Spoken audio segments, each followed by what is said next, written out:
নমস্কার, শুরু করছি আজকের সংবাদ।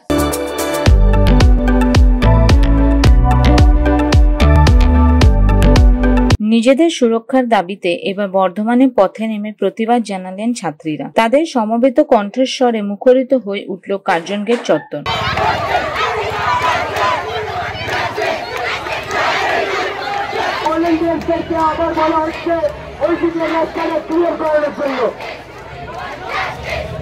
বর্ধমানের বিভিন্ন স্কুল কলেজের পড়ুয়ারা কৃষ্ণসায় পার্ক থেকে কার্জন গেট পর্যন্ত মিছিল করেন। মিছিল থেকে স্লোগান দেওয়া হয়, কন্যাশ্রী, লক্ষ্মীর ভান্ডার চাই না, আমরা চাই নিরাপত্তা। ছাত্রীদের কথায়, কন্যাশ্রীর টাকা বহু পরিবারই কাজে লাগে, কিন্তু নিরাপত্তা যদি না থাকে তাহলে কন্যাশ্রীর টাকা দিয়ে কি হবে? ছাত্রীরা বলেন, বরং কন্যাশ্রীর টাকায় আমাদের নিরাপত্তার ব্যবস্থা করা হোক। যে ভয়ের পরিবেশ তৈরি হয়েছে তা দূর করার ব্যবস্থা করা হোক, তবেই আমরা নিরাপদে কলেজে ও প্রাইভেট টিউটরের কাছে পড়তে যেতে পারবো। এই নিশ্চয়তাটা আমাদের সর্বাগ্রে চাই।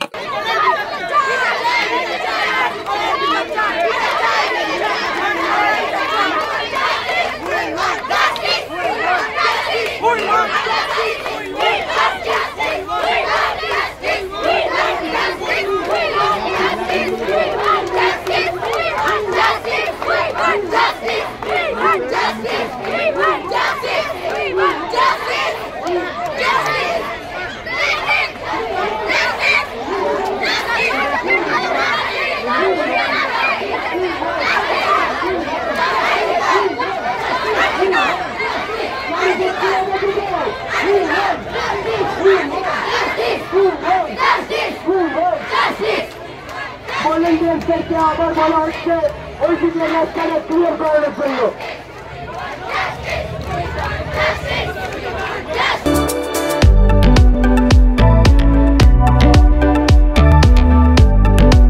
আজকের সংবাদ এই পর্যন্তই। নমস্কার।